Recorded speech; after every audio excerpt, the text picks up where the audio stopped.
Hello everyone, welcome back to another Microsoft Flight Simulator video and my first full flight video on the channel. So, what we're going to be doing today is we're going to be flying from the small island of St. Barts to the even smaller island of Saba. And we're going to be doing it in the X-Cub, which is a tail dragger, so that's going to be quite an interesting takeoff and landing. And it should make for a really fun flight. The aircraft's really simple to set up and is also quite simple to fly.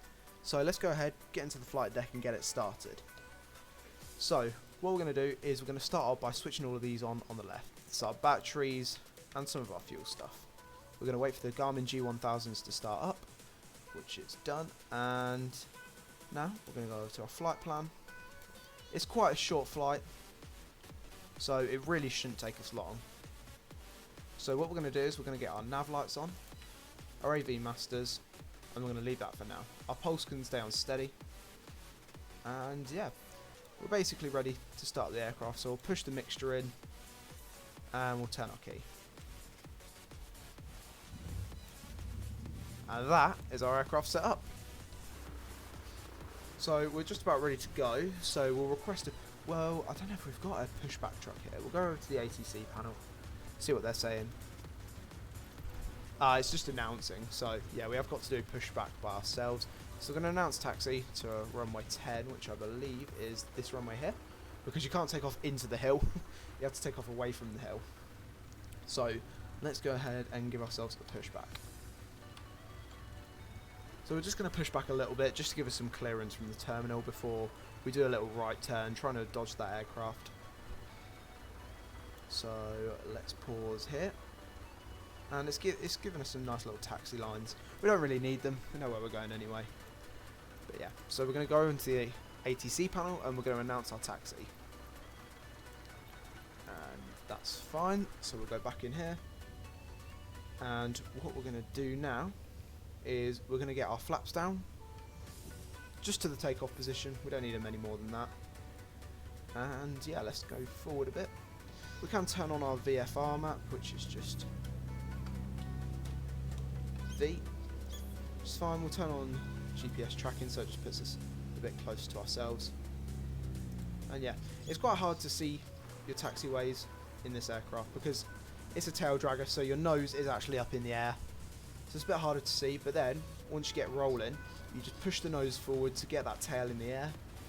And then, once you get to your takeoff speed, you just pull back, and then your front wheel should leave the ground before your tail touches the ground again. Okay, so now we're on the runway. This is where we're going to start our takeoff procedure. So, how this is going to work is we're going to push the throttle forward, and as we start gaining a little bit of speed, we're going to tip our nose forward, and this should bring the tail up off the ground, like I said. And then, what we're going to do is when we reach our takeoff speed, while the aircraft is still flat, we're going to bring the tail back down by pulling up on the stick. And what that should do is it will generate us our lift, and hopefully the plane will leave the ground before the tail touches the ground again, because then you can't really take off after that point, you have to abort the takeoff. So let's get it. Push the nose forward a bit, push our throttle in, start gaining some speed, so we'll put the nose to centre. Becomes a bit harder to control on the ground at that point, and then once we reach our takeoff speed, which should only be another few seconds, we'll pull back on the stick and we're up in the air. So there's no gear on this thing, so we don't need to, well, there's no retractable gear on this thing, so we don't need to put it up. And there's a beautiful beach.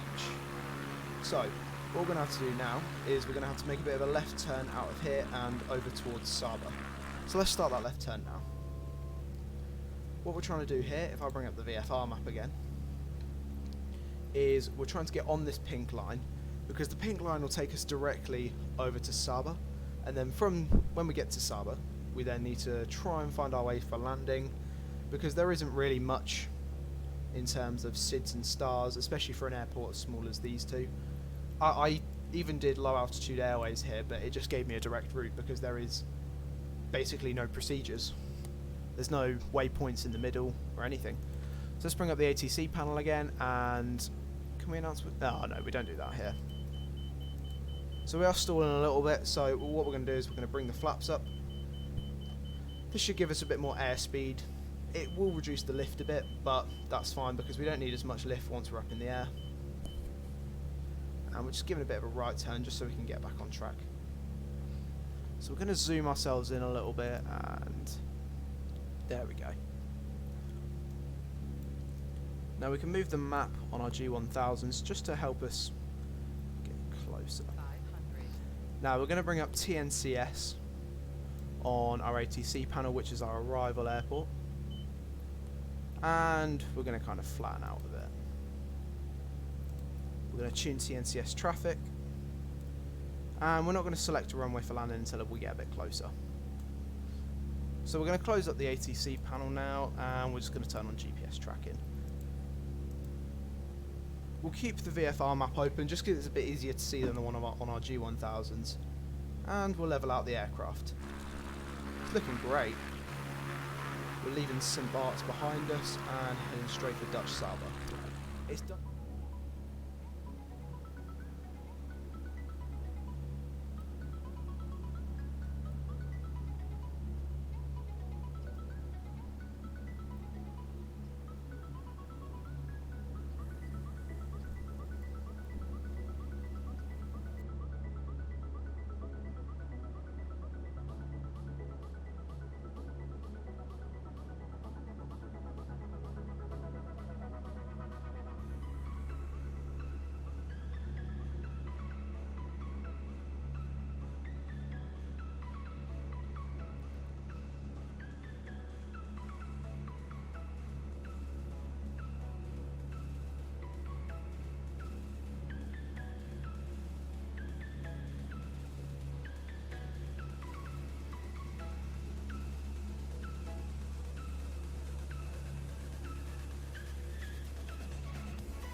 So as you can see, I've deferred a little bit from the line, and that is mainly because we're coming into land now. We're going to be landing on runway 30, this one here.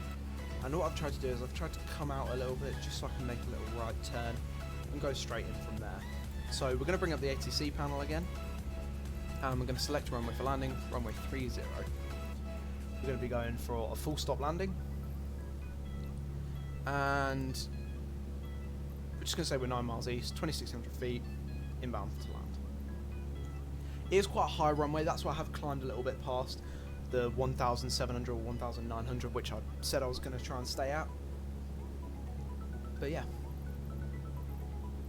So we can close up the ATC panel for now, and yeah. Just about ready to start descending. I wonder if I can see the runway from here. Not yet, it hasn't properly rendered in yet. So, let's start making a bit of a turn towards the airport. We'll start descending a little bit. We don't need to descend too much. Yeah, we're just going to try and maintain for a little bit while giving a little bit of a left turn. Now we can start to come straight in again, come parallel to the pink line. So we're still just following it in.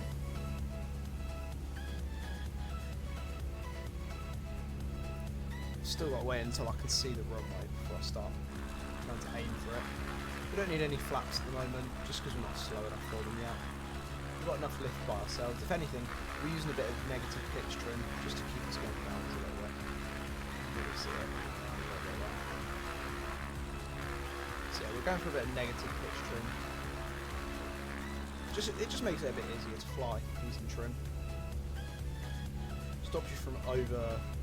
Because when you need to maintain an altitude, it's a lot easier. Because when I was, without using pitch trim, I was aiming up like this, even though I was pushing down slightly. So to try and keep it steady, I had to push down further, and that was a bit uncomfortable. So you just put in a bit of negative pitch trim, really, and it does it for you. That was going positive, never mind. Negative pitch trim, bit too negative. But yeah. Just keep it neutral. Start to bring the speed down a little bit, because as we're descending, we're probably going to gain a bit too much speed.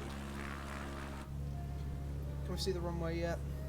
It should be on this right side. I can see the airport, see the buildings, but again, it hasn't fully rendered in yet.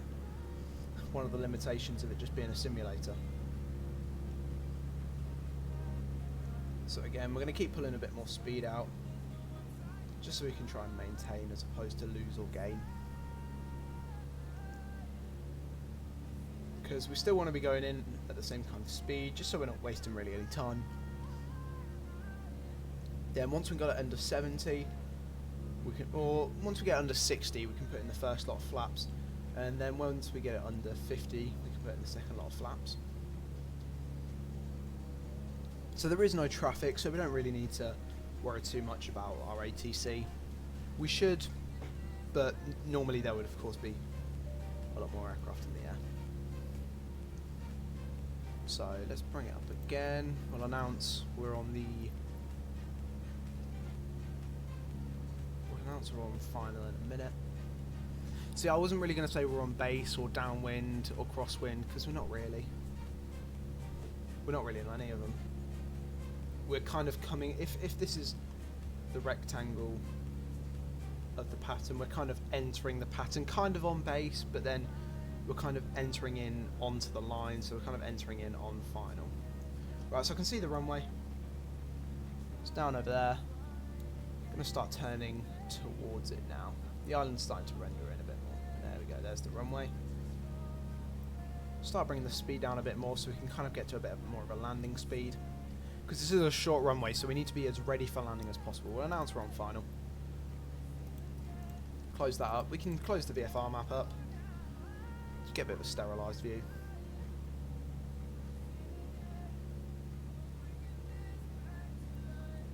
But yeah, because we should really be going as slow as possible because this is such a short runway, and this does not have reverse thrust. So we've got to rely on our braking and quite a slow aircraft. But one thing we don't want to do is we don't want to land too short on the runway, just because that's dangerous. We don't really want to try and undershoot the runway or overshoot. We want to try and be as perfect as possible, but try and go further in than further out of the runway, because the aircraft is a lot more sensitive than you might think. So it will brake quite quickly, but of course we don't want to overshoot the runway. So we do need to go far in, but not too far in. And again, we want to land quite early, but not too early, because you can see it's right on a cliff edge on both sides. So we'll bring the speed right down. Okay, I think we are going a bit too fast, so we'll bring in our first lot of flaps, just for a bit more drag. And we'll bring in the second lot of flaps for more drag. Might have to go around because I think we are going way too fast right now. Yeah, we're going to go ahead and go around. This is a bit too fast for what we should be doing. So we're going to make it quite smooth. Put a bit more power in. So yeah, you don't want to land in that X marked zone. That's basically just to say, look, you've got all this runway, you don't need to try and land as soon as possible. So we're going to try and maintain this kind of altitude. I have put a bit of power in just so, because we've already dropped down to 53 knots. So we just want to make sure we're correct for landing, because we were going far too fast on that approach.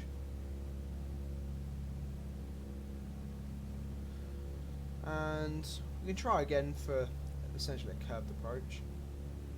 Put a bit more power in, because we do lose quite a lot of speed on a turn, but then as we start to come out of the turn, we'll pull the power out, because then we'll start speeding up again, and that's not what we want. This is optimal. This is an optimal speed, about 50 knots. Okay, bring the power back just as we come out of this turn, and that is perfect. Ready for landing.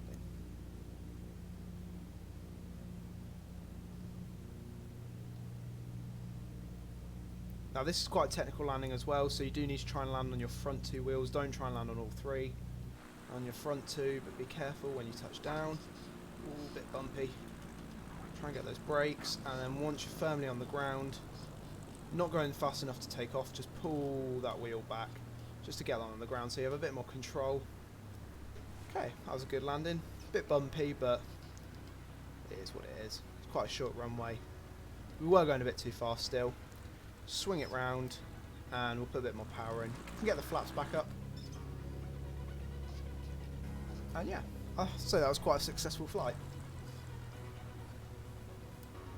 We'll park up next to this private jet over here. Hopefully there is enough space at the gate for us. And again, we'll bring up the ATC panel. And once we're off, we'll announce that we're clear of all runways. Just swing it around. Kind of undershot it a bit there. Ooh, overshot it there. What's it doing? That didn't go very well. There we go. So the other parking spot's just straight in front of us here. So that's curving off to the left a bit. We curve off here to the right a bit. And this is where we stop. We'll announce we're clear of all runways. Now we'll come back in here. And what we'll do is we'll get the parking brake on. So we're at no real chance of moving here. Put out the mixture. I'll get the engine off. Get our landing lights and strobe lights off. They should have come off as we were leaving the runway, but literally the taxi was so short there was no real point. Get these, should have been on pulse before, but we'll keep it on steady. Nav lights and AV master lights can stay on. We'll get some of these off. We'll leave our master battery on. And yeah, that was our flight done for today. What's this? This is a United Express. I don't know why that's here in the Caribbean. Oh, actually, might be doing some short flights to Florida. Yeah, we'll go ahead and get our battery off, and that is the aircraft cold and dark. So it made it to Saba. I'd like to see hopefully what our end result on that was. I wonder if that's any of these. Objectives, navlog. Was that it? No. Never mind. But yeah, thanks so much for watching this video. I hope you had a good time, and I'll see you in the next one. Goodbye.